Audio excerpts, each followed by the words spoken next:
Hello दोस्तों, स्वागत है आपका इस न्यू वीडियो में। आज की वीडियो में डिस्कस करेंगे हम गेट 2019 का क्वेश्चन ऑन सी प्रोग्रामिंग। ठीक है, तो चलिए फिर ये क्वेश्चन डिस्कस करते हैं। आगे बढ़ने से पहले आपको बताना चाहता हूँ कि अगर आपको मुझे कोई क्वेश्चन भेजना हो तो इस मेल आई डी पर भेज सकते हैं, jatingupta.gate@gmail.com। ठीक है, मैं ट्राई करूँगा कि उस पर वीडियो ज़रूर बना दूँ। मैंने पहले भी पिछले 4-5 वीडियोज़ उसी पे बनाई है कि जो मेल पे जो क्वेश्चन आए थे। ठीक है, और अगर आपको चैनल की वीडियोस पसंद आ रही है तो प्लीज़ सब्सक्राइब कर लीजिए ताकि आपको नोटिफिकेशन टाइम टू टाइम मिलती रहे पीवाई की वीडियोस की। ठीक है, तो इस क्वेश्चन पर आते हैं वापस। ये क्वेश्चन 2019 में आया था, काफ़ी अच्छा क्वेश्चन है। इसमें बेसिकली 3 कंसेप्ट हमारे यूज़ होंगे। एक तो स्टैटिक कीवर्ड के बारे में, जो यहाँ पे स्टैटिक यूज़ करा हुआ है। Second is post decrement operator and third is loop, जो हमारा फॉर लूप है उसकी फंक्शनिंग कैसे होती है। ठीक है, तो ये तीनों कंसेप्ट इस क्वेश्चन में काम आएंगे, तो काफ़ी अच्छा क्वेश्चन है ये, तो ट्राई करते हैं इसको। ठीक है, क्वेश्चन क्या कह रहा है, consider the following C program. ठीक है, एक सी प्रोग्राम हमें दिया हुआ है, ये हमारा सी प्रोग्राम है। ठीक है, एंड पूछा क्या है, which one of the following values will be displayed on execution of the program. ठीक है, जब ये प्रोग्राम जो हमारा एग्जीक्यूट होगा तो कौन सी वैल्यूज प्रिंट होंगी, 4 ऑप्शन दिए हैं। ठीक है, तो ठीक है, ट्राई करते हैं लूप क्वेश्चन को, देखते हैं क्वेश्चन क्या कह रहा है। सबसे पहले तो हेडर फाइल है। ठीक है, #str.h एंड एक फंक्शन है इंट आर जिसकी डेफिनेशन दी हुई है। उस पर एक static variable, static integer variable declare करा है और इनिशियलाइज भी करा है 7 से, एंड रिटर्न क्या करा है, नम माइनस माइनस। ठीक है, मेन फंक्शन पे आते हैं। मेन, सबसे पहले मेन फंक्शन पे हमें ट्राई करना है चला के। तो मेन फंक्शन में क्या है, सिंपली एक फॉर लूप है। ठीक है, फॉर लूप की एक सेकेंड, फॉर लूप की यहाँ से यहाँ तक की बॉडी है। ठीक है, फॉर लूप की बॉडी के अंदर बेसिकली सिंपली एक लाइन है, प्रिंटफ। ठीक है, प्रिंटफ एक फॉर लूप के अंदर, जो एक फॉर लूप के अंदर मतलब सिंपली एक ही स्टेटमेंट है प्रिंटफ वाली। ठीक है, एंड फाइनली फिर फॉर लूप जो खत्म होता है रिटर्न 0 कर रहा है। ठीक है, तो फॉर, सबसे पहले स्टार्ट करते हैं। फॉर लूप का एग्जीक्यूशन होगा जब, फॉर लूप में सबसे पहले होता क्या है, सबसे पहले होता है इनिशियलाइजेशन वाला पार्ट, ये इनिशियलाइजेशन वाला है। ठीक है, अब इनिशियलाइज कैसे करेंगे, इनिशियलाइज क्या कर रहा है, आर फंक्शन को कॉल कर रहा है। ठीक है, आर फंक्शन की डेफिनेशन ये दे रखी थी यहाँ पे। ठीक है, आर फंक्शन को जब कॉल करेंगे तो सबसे पहले कॉल लगा के देखते हैं। आर फंक्शन को कॉल लगाया पहली बार, तो ये क्या हुआ, आर फंक्शन जब कॉल होगा तो उसमें एक वेरिएबल डिक्लेयर्ड है, वेरिएबल डिक्लेयर्ड है, स्टैटिक वेरिएबल है, स्टैटिक इंटीजर टाइप का है, नम, और उसकी वैल्यू कितनी है, हमने पहले इसका कर दिया 7। ठीक है, तो मैंने आपको पहले भी वीडियो में बताया था कि जो स्टैटिक वेरिएबल है वो हमारे डेटा रीजन के अंदर क्रिएट होते हैं। इनकी जो मेमोरी है क्रिएट होती है वो डेटा रीजन के अंदर होती है। ठीक है, तो लेट्स एक बार पूरा बता देता हूँ। जैसे फॉर एग्जांपल एक जो हमारा प्रोसेस होता है, किसी भी प्रोसेस के 4 पार्ट होते हैं टोटल।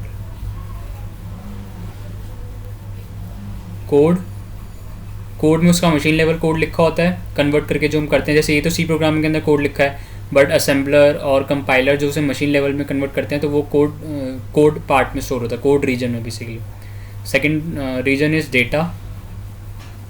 थर्ड से स्टैक में जो हमारी फंक्शन कॉल्स लगती है ना, ये जो आर की जो फंक्शन कॉल्स लगेंगी वो सारी स्टैक पे होती है काम। ठीक है, फंक्शन कॉल्स जब हम फंक्शन को कॉल करते हैं तो वो स्टैक पे एक तरीके से पुश होते हैं, एंड जब फंक्शन का काम कंप्लीट हो जाता है तो वो स्टैक से पॉप हो जाते हैं। ठीक है, तो उसके लिए स्टैक हमारा काम आता है। And fourth part is heap. Heap में हमारा बेसिकली डायनेमिक मेमोरी एलोकेशन के लिए काम आता है, जैसे मैलॉक, रियलॉक एंड फ्री फंक्शन उसमें यूज़ करते हैं। ठीक है, तो उसका भी तो यूज़ नहीं है। तो ये जो बेसिकली ये जो स्टैटिक वेरिएबल है ये हमारा डेटा रीजन के अंदर स्टोर होते हैं। इनकी जो मेमोरी है डेटा रीजन के अंदर वैल्यू स्टोर होती है स्टैटिक की। और इनकी खासियत क्या होती है स्टैटिक की, नॉर्मल एक इंटीजर वेरिएबल से स्टैटिक की जो वैल्यू है वो परसिस्ट करती है। मतलब अब इस फंक्शन को हम बार बार कॉल कर रहे हैं, यहाँ पे एक बार यहाँ करा, एक बार यहाँ करा, यहाँ पे एक बार यहाँ पे करा, तो एक बार जब पहली बार जब चलेगा ना आर फंक्शन, तो पहली बार जब चलेगा तो आर जो नम वेरिएबल है ये इनिशियलाइज और डिक्लेयर दोनों हो जाएगा 7 से। ठीक है, तो नम फंक्शन नम वेरिएबल यहाँ पे बना लेते हैं, नम 7 है, ये डेटा रीजन के अंदर ही स्टैटिक वेरिएबल क्रिएट होगा नम, और ये किसके अंदर आएगा, आर फंक्शन के अंदर आएगा। ठीक है, आर फंक्शन के लिए नम एक वेरिएबल है जिसकी वैल्यू 7 है और ये स्टैटिक है एक तरीके से।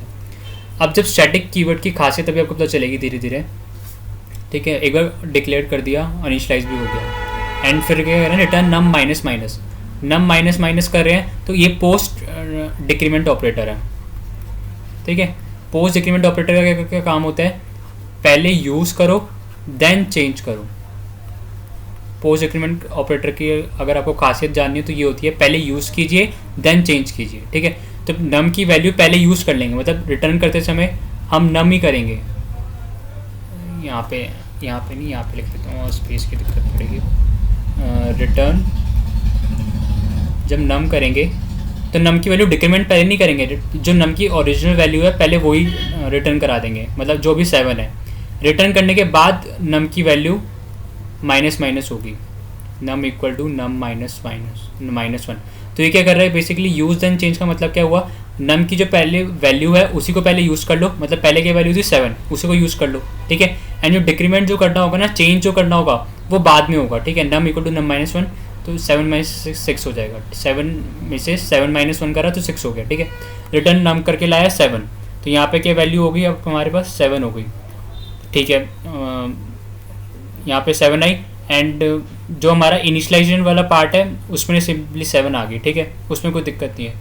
अब जो मेन है यहाँ पे कंडीशन वाला पार्ट है, ठीक है। कंडीशन में जब चलेगा, कंडीशन में फिर से चलेगा, आर फंक्शन फिर से कॉल करा है, आर फंक्शन फिर से कॉल करा है। अब स्टैटिक वेरिएबल की आपको खासियत समझ आएगी कि क्या स्पेशलिटी है।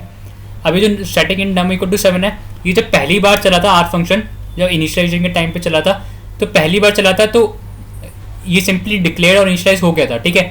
अब ये बार बार जितनी बार हम इस फंक्शन को कॉल करेंगे ना, तो ये बार बार रीडिक्लेयर नहीं होगा, ठीक है। जो ऑलरेडी एक बार डिक्लेयर हो चुका है इसी को वापस यूज़ करेंगे, ठीक है। तो एक तरीके से आप मान सकते हैं कि जब पहली बार फंक्शन चल गया, पहली बार जब स्टैटिक वेरिएबल डिक्लेयर हो गया, तो उस तरीके उसके बाद ये लाइन एक तरीके से यहाँ से हट जाती है, ठीक है। आप इस लाइन को भूल जाइए एंड डायरेक्टली बस इस लाइन पे आइए कि नम रिटर्न क्या हो रहा है, नम माइनस माइनस। ये बार बार स्टेटमेंट नहीं चलेगी, ठीक है। कंपाइलर इसे एक बार चलाएगा, डेटा रीजन के अंदर नम के लिए मेमोरी एलोकेट कर देगा। बट अब जब अगर आर फंक्शन को फिर से कॉल करेंगे तो ये फिर से मेमोरी क्रिएट नहीं करेगा इसके अलग से, इसका जो ऑलरेडी जो पहले से बनाई हुई है उसी को यूज़ करेगा, ठीक है। अब क्या कर रहा है, रिटर्न नम माइनस माइनस, फिर से वही है, पोस्ट डिक्रीमेंट ऑपरेटर है, पहले यूज़ कीजिए फिर चेंज कीजिए। तो नम की वैल्यू भी कितनी है, 6, तो यहाँ पे क्या वैल्यू रिटर्न हो जाएगी 6, एंड फिर पहले यूज़ कर लिया एंड देन फिर चेंज करेंगे, 6 के बाद कितनी होगी वैल्यू 5। अब यहाँ पे 6 क्या चेक करेंगे, कंडीशन चेक कर रहे हैं। कंडीशन क्या होती है, फॉर एग्जांपल जैसे कि फॉर लूप के अंदर जो कंडीशन वाला पार्ट है, एक तो इनिशियलाइजेशन वाला पार्ट हो गया, ये कंडीशन वाला पार्ट हो गया, ये अपडेशन वाला पार्ट हो गया। कंडीशन में हमें ये देखना है कि अगर यहाँ पे अगर 0 आ गया तो फॉर लूप में जो कंडीशन है वो फॉल्स हो जाएगी। अगर अदर देन ज़ीरो, चाहे वो नेगेटिव हो चाहे पॉजिटिव हो, कोई भी इंटीजर आए तो वो कंडीशन हमारे ट्रू मानते हैं, ठीक है। अदर देन 0 कुछ भी आए तो वो क्या होता है, ट्रू। ये सी प्रोग्रामिंग का एक बेसिक रूल है। आप इफ एल्स कंडीशन में भी जब ये कंडीशन काम आता है कि जो हमारा एक्सप्रेशन है अगर वो 0 रिटर्न कर रहा है, मतलब जो एक्सप्रेशन की जो वैल्यू है वो 0 आ रही है, तो वो फॉल्स हो जाएगा। बट अगर अदर देन 0 कुछ भी वैल्यू आए, पॉजिटिव हो चाहे नेगेटिव हो, तो उसे हम ट्रू मानते हैं एक तरीके से, ठीक है। तो अब आर यहाँ पे क्या लेके आया 6, तो यहाँ पे 0 के अलावा कुछ भी और वैल्यू है 6, तो यस ट्रू मानेंगे, कंडीशन ट्रू है, ठीक है। कंडीशन ट्रू हो जाती है तो हम क्या आ जाएंगे, प्रिंट जो फॉर लूप के अंदर आ जाएंगे। फॉर लूप के अंदर का क्या काम हो रहा है, आर जो एक और फंक्शन को आर फंक्शन को कॉल करा है, आर फंक्शन अब क्या लेके आएगा वैल्यू, अब वैल्यू फिर से क्या करना है, हमें नम माइनस माइनस करना है, ठीक है। नम की वैल्यू अभी कितनी है 5, तो ये 5 लेके आ जाएगा यहाँ पे वैल्यू, पहले यूज़ कर लिया हमने। रिटर्न फिर से पोस्ट डिक्रीमेंट ऑपरेटर का काम आ जाएगा, यूज़ देन चेंज। तो इससे पहले क्या वैल्यू थी 5, वो हमने रिटर्न करा दी यहाँ पे 5, एंड देन फिर चेंज करेंगे, 5 से 4 कर देंगे, ठीक है। तो यहाँ पे ये आर फंक्शन 5 वैल्यू लेके आया, तो प्रिंटफ क्या कर देगा, इंटीजर वैल्यू 5 प्रिंट कर देगा। तो पहली वैल्यू 5 आ गई। अब ऑप्शन के आपसे देख सकते हैं तो डी ऑप्शन को टिक कर सकते हैं, ठीक है। हमारा क्वेश्चन नहीं वैसे पूरा हो जाता है, बट कोई बात नहीं, हम पूरा एक बार चला के देखते हैं कि ये 52 भी है, 2 कैसे आएगा, ठीक है। पूरा चला के देखते हैं। तो यहाँ पे तो ठीक है। अब ये फॉर लूप के अंदर एक ही स्टेटमेंट थी, ये काम हो गया। ये स्टेटमेंट करने के काम करने के बाद कहाँ पे आएंगे, अपडेशन के ऊपर। अपडेशन के अंदर भी क्या है, आर फंक्शन कॉल करा हुआ है, आर फंक्शन को कॉल करा हुआ, आर फंक्शन को कॉल रिटर्न क्या करेगा, नम माइनस माइनस। तो पहले यूज़ कर लेंगे ये वाली वैल्यू, तो ये वाली वैल्यू यूज़ करेंगे, तो यहाँ पे क्या आएगा 4, सेकंड दूसरा पेन लेते हैं 4, यहाँ पे क्या वैल्यू आएगी 4 आएगी, एंड यहाँ पे क्या हो जाएगी 4 माइनस 1 3, ठीक है। 4 लेके आया, ठीक है, सिंपली हो जाएगा चालू। एंड 4 के बाद फिर कंडीशन चेक होगी। अब यह कंडीशन चेक होगी एक और फिर से आर फंक्शन को कॉल करें, आर फंक्शन का वैल्यू लेके आएगा 3, यहाँ पे क्या वैल्यू लेके आया 3 एंड नम माइनस माइनस करेंगे, पहले यूज़ कर ली एंड देन फिर चेंज करेंगे। 3 - 1 कितना हो जाएगा 2, तो ये 3 लेके आया, ठीक है।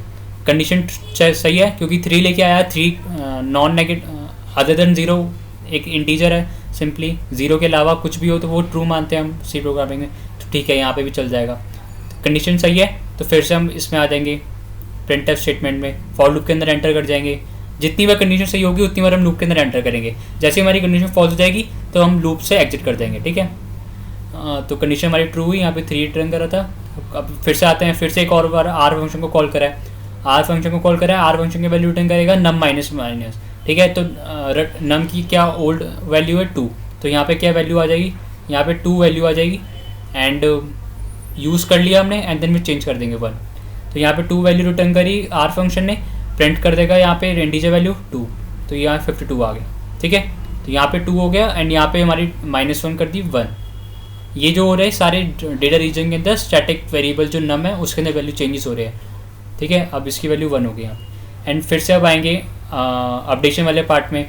अपडेशन वाले पार्ट में आएंगे तो फिर से चेक करेंगे, फिर से क्या कहते हैं हम ये वाला फंक्शन कॉल कर रहे हैं, आर फंक्शन को कॉल कर रहे हैं, ठीक है। अब आर फंक्शन में क्या वैल्यू है, नम की वैल्यू 1, तो ये रिटर्न क्या करेगा, 1 वैल्यू रिटर्न करेगा, 1 वैल्यू रिटर्न करी एंड फिर 1 - 1 कितना जाएगा, ये 0। नम माइनस माइनस भी करना है ना, पहले यूज़ कर लिया, यूज़ क्या करा हमने, रिटर्न वैल्यूज़ की 1 एंड फिर चेंज कर दिया, 1 से कितना हो गया 0, ठीक है। तो यहाँ पे इनिशियलाइज अपडेशन वाला पार्ट हो गया एंड यहाँ पे अब एक और बार कंडीशन चेक होगी। अब हर बार कंडीशन लूप के अंदर जाना है तो पहले कंडीशन चेक करनी पड़ेगी हमें, तो लूप के अंदर जाने के लिए कंडीशन पहले चेक करेंगे। तो कंडीशन में क्या है, फिर से एक आर की कॉल लगी हुई है। अब जब आर की कॉल लगाएंगे तो आर क्या वैल्यू रिटर्न करेगा 0, तो आर की ओल्ड वैल्यू कितनी है 0। अब की बार क्या वैल्यू लेके आया है, 0 लेके आया, तो 0 के बाद यहाँ पे कितनी हो जाएगी वैल्यू -1। जैसे ही यहाँ पे वैल्यू रिटर्न करी इसने 0, कंडीशन हमारी क्या होती, यहाँ पे क्या आया 0 आया।